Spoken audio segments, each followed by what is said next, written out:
ಚರಂಡಿ ನೋಡ್ರಿ ಬಹಳ ರೋಗಗಳು ಇವತ್ತಿನ ಪರಿಸ್ಥಿತಿಗೆ ನಾವು ಯೋಚನೆ ಮಾಡಿದ್ರೆ ತುಂಬಾ ತೊಂದರೆ ಆಗ್ತಿರೋದು ಅಂದ್ರೆ ಒಂದೇ ಎಲ್ಲರಿಗೂ ಪ್ರತಿಯೊಬ್ಬರ ಮನೆ ಯಜಮಾನರಿಗೂ ತೊಂದರೆ ಆಗ್ತಿರೋದು ಒಂದೇ ಆರೋಗ್ಯ. ಇಲ್ಲಿ ತುಂಬಾ ನಾನ್ ಕೇಳ್ಪಟ್ಟಾಗೆ ಲಕ್ಷಾಂತರ ಜನಗಳು ಬರ್ತಾರೆ. ಇದು ತುಂಬಾ ದೊಡ್ಡ ಜಾತ್ರೆ ಅಂತ ನಾನು ಕೇಳ್ಪಟ್ಟಿನಿ. ನೋಡಿಯೂ ಕೂಡ ನಾವು ಚಿಕ್ಕವರಿದ್ದಾಗಿದ್ದನು ಇಲ್ಲಿಗೆ ಬಂದು ಎಲ್ಲರೂ ದೇವಿ ಆಶೀರ್ವಾದ ಪಡ್ಕೊಂಡು ಹೋಗ್ಬಾರ್ದು, ಹೊರತು ರೋಗ ಹಚ್ಕೊಂಡು ಹೋಗ್ಬಾರ್ದು. ಅದು ಒಂದು ನನ್ನ ಕಡೆ. ಮೊದಲನೇದಾಗಿ ಅದೇ ಚರಂಡಿ ಸುವ್ಯವಸ್ಥೆ ಬಗ್ಗೆ ಹೇಳಿದ್ರು, ಅಲ್ಲಿಂದ ತುಂಬಾ ರೋಗಗಳು ಬರ್ತವೆ. ಅದನ್ನ ಎಲ್ಲ ಕ್ಲೀನ್ ಮಾಡಿಸೋದಕ್ಕೆ ನಾನು ಕೇಳ್ಕೊತೀನಿ. ಎರಡನೇದು ಮೊನ್ನೆ ಒಂದು ಯಾವ್ದೋ ಒಂದು ಕೆರೆಯಿಂದ ನೀರು ಬರ್ತಿದೆ, ಅದು ಕುಡಿಯಕ್ಕೆ ಕಲುಷಿತವಾಗಿದೆ ಅಂತ ಒಂದು ರಿಪೋರ್ಟ್ ಕೊಟ್ಟಿದ್ದು. ನಮ್ಮ ಇಲಾಖೆ ಕೊಟ್ಟಿದ್ದಾರೆ, ಗ್ರಾಮ ಪಂಚಾಯತ್ ಕೊಟ್ಟಿದ್ರು. ಅದು ಮನೆಗೆ ಕುಡಿಯಕ್ಕೆ ಹೋಗ್ತಿದೆ ನೀರು, ಅದು ಪ್ರಾಬ್ಲಮ್. ಈಗ ಬೇರೆ ಬಳಕೆ ಆಗ್ತಿದೆ, ಅಷ್ಟು ಇಮಿಡಿಯೇಟ್ ಕ್ರಮ ತಗೊಳ್ಳೋ ಅವಶ್ಯಕತೆ ಇರ್ತಿರ್ಲಿಲ್ಲ. ಬಟ್ ಅದು ಡೈರೆಕ್ಟ್ ಆಗಿ ನೀವು ಇವತ್ತು ಕುಡಿತಿರೋದೇ ಕಲುಷಿತ ಆಗಿರಬಹುದು. ಅಂದ್ರೆ ಅದು ಮನೆಗಳಿಗೆ ಹೋಗ್ತಿದೆ ಅಂದ್ರೆ ಟ್ರಾಫಿಕ್ ಅಂದ್ರೆ ಜಾಮ್ ಆಗಲ್ಲ, ರೋಡ್ ಅಗಲ ಇದೆ. ಅದು ನಮ್ಮ ಮಂಜನಪ್ಪ ಅವ್ರು ಹೇಳಿದಾಗ ನಾವು ಬ್ಯಾರಿಕೇಡ್ ನ ಒಂದ್ ಸೈಡ್ ಹಾಕೊಂಡು ದೇವಿ ಮೆರವಣಿಗೆ ಏನು ಹೋಗ್ತದ ಮತ್ತೆ ಅಲ್ಲಿಂದ ಏನು ಬರ್ತದ ಅದೆಲ್ಲ ನಾವು ಟ್ರಾಫಿಕ್ ವ್ಯವಸ್ಥೆ ಮಾಡ್ಕೊಳ್ತೀವಿ. ಒಂದಂದ್ರೆ ಈ ಸಲ ಹೊಂಡ ಒಂದು ತುಂಬಿರೋದ್ರಿಂದ ಸ್ವಲ್ಪ ಲೈಟಿನ ವ್ಯವಸ್ಥೆ ಮಾಡ್ಕೋಬೇಕು. ಮತ್ತೆ ಅಲ್ಲಿ ಯಾರನ್ನ ಇಲ್ಲದ ಕುಳದ ಸಂಭವ ಇರ್ತದೆ. ಒಂದ್ ಮಾತು ಅಗ್ನಿಶಾಮಕದವ್ರಿಗೆ ಕಳಿಸೋದು ಬೇಡ್ರು. ಹುಡುಗರು ಉಪ್ಪಡಿ ಇರ್ತಾವ, ಬೆಳಗಾವಿ ಮುಂಜಾನೆ ಇರ್ತಾರ, ನಿಧಿಗಣ ಇರ್ತಾರೆ ಕೆಲವೊಬ್ರು. ಅದು ಹೊಂಡ ಭಾಳ ತುಂಬಿರೋದು, ಬಿದ್ದರೆ ಕಷ್ಟ ಆಗ್ತದೆ. ಅವರಿಗೂ ಒಂದು ಸ್ವಲ್ಪ ಎಜುಕೇಶನ್ ಕೊಡ್ರಿ. ನಾವು ನಮ್ಮ ಇಲಾಖೆಯಿಂದ ಏನು ಪತ್ರ ವ್ಯವಹಾರ ಮಾಡಬೇಕು ನಾವು ಮಾಡ್ತೀವಿ. ಮಾಡಿ ಅವರು ಅಗ್ನಿಶಾಮಕದವ್ರನ್ನ ಕರೆಸ್ತೀವಿ.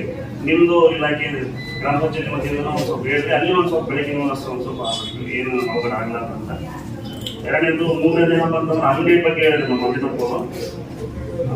ಈಗ ಏನು ದೇವಿ ಹೋಗಂದ್ರೆ ಕಮಾನ ಅಲ್ಲಿ ಬೇಕಾದ್ರೆ ಇಲ್ಲಾರ್ದಂಗೆ ಮಾಡ್ಬೋದು. ಅಲ್ಲಿಂದ ಇಲ್ಲಿಗೆ ನೋಡಿ ನೀವು ಡಿಸೈಡ್ ಮಾಡ್ಬೇಕು. ಪಂಚಾಯತ್ ಅವರು ಡಿಸೈಡ್ ಮಾಡಿ ಅಲ್ಲಿಂದ ಇಲ್ಲಿಗೆ ಯಾರನ್ನೂ ಕೂಡಿಸ್ಕೊಡೋದಂತಂದ್ರೆ ನಾವು ನಿಮ್ಮ ಜೊತೆ ಕೈ ಜೋಡಿಸ್ತೀವಿ, ಕೂಡಿಸೋದಾಗ ಮಾಡೋಣ. ಅದು ಒಂದು ಬೆಟರ್. ಬಟ್ ಏನಂದ್ರೆ ಅಲ್ಲಿ ಇರ್ತಕ್ಕಂಥ ಮನೆಯೇ ಇಟ್ಕೊಂಡ್ರೆ ವರ್ಷ ಬಿಡೋದು ಉತ್ತಮ ನನ್ನ ಅಭಿಪ್ರಾಯ. ಇಲ್ಲ ಬಿಡು ಸರ್ ಬೇಡ ಬರ್ತೀವಿ ತೊಂದರೆ ಆಗ್ತದೆ, ಅಲ್ಲಿಂದ ಇಲ್ಲಿ ಯಾರು ಬೇಡ, ಹೊರಗಡೆ ಒಂದು ರೋಡ್ ಇದ್ಮೇಲೆ ಅಂದ್ರೆ ನೀವು ಒಂದು ಸ್ವಲ್ಪ ಕೈ ಜೋಡಿಸಿದ್ರೆ ನಾವು ನೆನ್ಕೊಡ್ತೀವಿ. ನಿನ್ನೆ ಸಿಕ್ಕಾಪಟ್ಟಿದೆ ಸರ್. ಕಾಯಿ ಅಂಗಡಿ ಅಂತ ಈ ಬಳೆ ಅಂಗಡಿ ಅಂತ ಏನ್ ಮಾಡ್ತಾರೆ ಸರ್, ನಮ್ಮ ಸದಸ್ಯರಾಗ ನಾವು 3-4 ವರ್ಷ ಇದನ್ನ ಚರ್ಚೆ ಮಾಡಕ್ಕೆ ಸರ್. ಅಲ್ಲಿ ಇಲ್ಲಿ ಮಾತಾಡಿದವರು ಅಲ್ಲಿ ಬರೋದು ಸರ್. ಆ ಟೈಮ್ ಸರ್ ನಮ್ಮ ಮನೆ ಏನ್ ಮಾಡ್ತಾರೆ, ಎಲ್ಲರೂ ಬಂದ ಹಿಂದಿ ವರ್ಷ ನಿಮ್ಮ ಸಾಹೇಬರಿಗೆ ಕೂಡ ಪೊಲೀಸರು ಕೂಡ ತಿಳಿಸ್ಬೋದು. ಅಲ್ಲ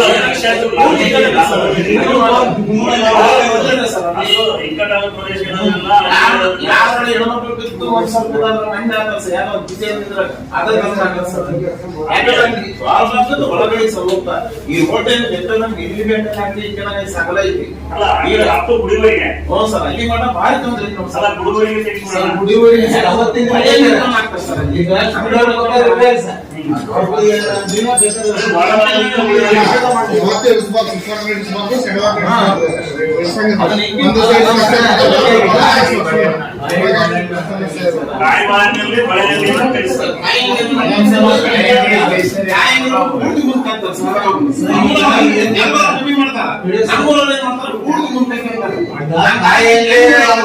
ಇರ್ತಾರಂತಾರಲ್ಲ ಅವ್ರ ಮನೆ ಜಾಗ ಐತಲ್ಲ ಅಲ್ಲಿ ರೋಡ್ ಯೂಸ್ ಮಾಡಿ ಕಂಪಲ್ಸರಿ ಅವ್ರಿಗೆ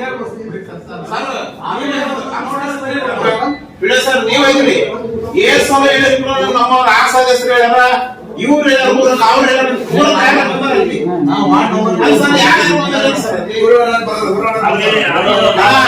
ಬಂದಲ್ಲಿ ಪರಿಸ್ಥಿತಿ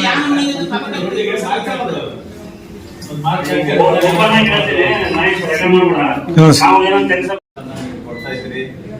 ಈ ವರ್ಷ ನಮಗೆ ಕಳಸಾರೋಹಣ ಮಾಡೋದ್ರಿಂದ ಜಾಸ್ತಿನ ವ್ಯವಸ್ಥೆ ಮಾಡಬೇಕಾಗುತ್ತೆ.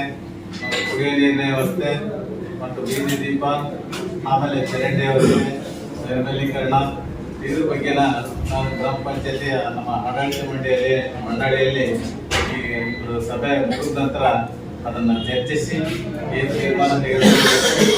ಮತ್ತೆ ಜಾತ್ರೆಗೆ ಬರ್ತಕ್ಕಂಥ ಪೊಲೀಸ್ ಸಿಬ್ಬಂದಿ, ಸಿಬ್ಬಂದಿ ಮತ್ತು ಎಬಿ ಸಿಬ್ಬಂದಿ ಮತ್ತು ಇತರ ಇಲಾಖಾ ಸಿಬ್ಬಂದಿಗಳು ಕೂಡ ಬರ್ತಾ ಇದ್ದಾರೆ.